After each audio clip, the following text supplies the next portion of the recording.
teman-teman, pernahkah kita membayangkan bagaimana budaya dan agama yang kita kenal sekarang berawal dari perjalanan yang panjang, yang penuh dinamika dan interaksi antar Hari ini kita akan menjelajahi sebuah bab penting dalam sejarah Nusantara, yaitu masuknya agama dan kebudayaan Hindu-Buddha ke Indonesia. Proses ini tentunya bukan sekedar hanya perpindahan ajaran, tetapi membawa perubahan besar dalam tatanan sosial, pemerintahan, seni, dan budaya yang membentuk identitas bangsa kita hingga kini. Mari kita mulai perjalanan sejarah ini dan pahami betapa kaya dan berwarnanya warisan yang telah diberikan leluhur kita.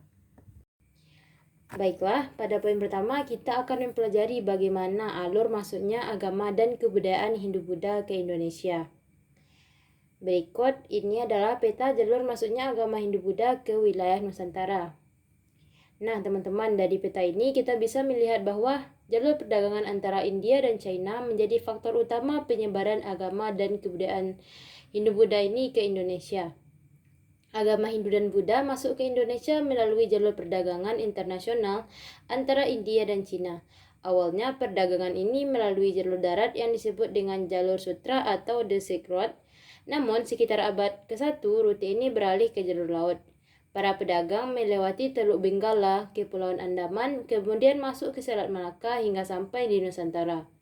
Nah, dari sinilah interaksi budaya dan agama mulai terjadi. Poin yang kedua adalah sumber sejarah masuknya agama Hindu-Buddha ke Nusantara. Sumber sejarah masuknya agama Hindu-Buddha ke Indonesia atau ke Nusantara berasal dari berbagai bukti tertulis dan peninggalan kuno. Dari India, hubungan ini terlihat dalam kitab Jataka dan Ramayana yang menyinggung Nusantara. Kemudian, sumber dari Cina mengatakan bahwa catatan pendeta Fahian tahun 413 Masehi menyebutkan bahwa perjalanannya ke Tarumanegara. Kemudian, sumber dari Yunani, seorang ahli geografi Claudius Ptolemeus menulis tentang Pulau Labadio atau Jawa. Bukti lokal juga kuat seperti prasasti Yupa di Kutai, kitab kuno berbahasa Sanskerta dan huruf Palawa, serta bangunan candi seperti Candi Prambanan dan Candi Borobudur, stupa dan arca yang menunjukkan pengaruh Hindu-Buddha di Nusantara. Lanjut ke poin yang ketiga, yaitu teori-teori masuknya agama dan kebudayaan Hindu-Buddha ke Nusantara. Yang pertama adalah teori Vaishya. Teori Vaishya ini dikemukakan oleh Nicholas Johannes Crom. Menurut teori ini, penyebar agama Hindu-Buddha ke Nusantara adalah para pedagang dari kasta Vaishya. Namun, teori ini memiliki beberapa kelemahan karena para pedagang dianggap tidak menguasai bahasa Sanskerta dan huruf Palawa, serta bukti pengaruh kebudayaannya di Jawa yang masih minim. Teori yang ketiga adalah teori Brahmana. Teori ini dikemukakan oleh Jacob Cornelis van Leur. Teori ini menyatakan bahwa penyebar agama Hindu-Buddha adalah para Brahmana yang datang atas undangan para kepala suku di Nusantara. Mereka kemudian menyebarkan ajaran dan sistem keagamaan dari India. Namun, kelemahan teori ini adalah dalam tradisi Hindu, para Brahmana sebenarnya dilarang menyeberangi lautan. Teori yang terakhir yaitu teori arus balik.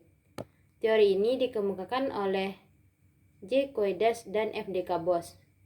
Teori ini menjelaskan bahwa justru bangsa Indonesia sendirilah yang pergi ke India untuk belajar agama dan kebudayaan India. Lalu setelah kembali ke tanah air, mereka menyebarkan ajaran agama ini. Kelemahan teori ini adalah pada masa itu bangsa Indonesia dianggap belum cukup maju untuk belajar langsung ke India. Jadi, salah satu bukti nyata dari pengaruh kebudayaan Hindu-Buddha adalah Candi Borobudur di Magelang, yang masih bisa kita lihat sampai saat sekarang ini. Candi ini penuh dengan relief yang menceritakan ajaran Buddha dan menjadi warisan budaya dunia. Masuknya agama Hindu-Buddha memberi pengaruh besar bagi kehidupan masyarakat Nusantara. Terjadi proses alkulturasi antara budaya India dan lokal tanpa menghilangkan ciri aslinya. Dalam seni bangunan, muncul candi megah seperti Borobudur dan Prambanan. Relief di dinding candi menggambarkan kisah Ramayana dan riwayat Sang Buddha. Dalam seni pertunjukan, wayang berkembang dengan cerita epos India yang disesuaikan dengan budaya Jawa. Di bidang pemerintahan, kepala suku berubah menjadi raja dan lahirlah sistem kerajaan. Terakhir, dalam kepercayaan, ajaran Hindu Buddha berpadu dengan animisme dan dinamisme yang telah ada sebelumnya.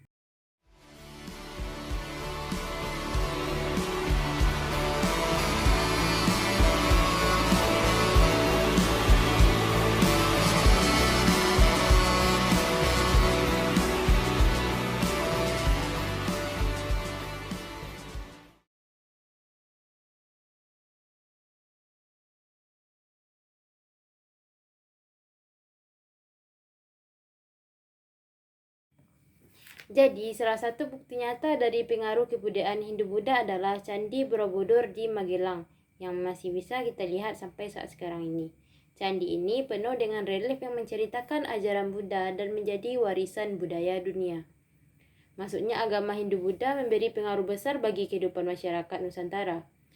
Terjadi proses alkulturasi antara budaya India dan lokal tanpa menghilangkan ciri aslinya. Dalam seni bangunan, muncul candi mega seperti Borobudur dan Prambanan. Relief di dinding candi menggambarkan kisah Ramayana dan riwayat Sang Buddha. Dalam seni pertunjukan, wayang berkembang dengan cerita epos India yang disesuaikan dengan budaya Jawa. Di bidang pemerintahan, kepala suku berubah menjadi raja dan lahirlah sistem kerajaan.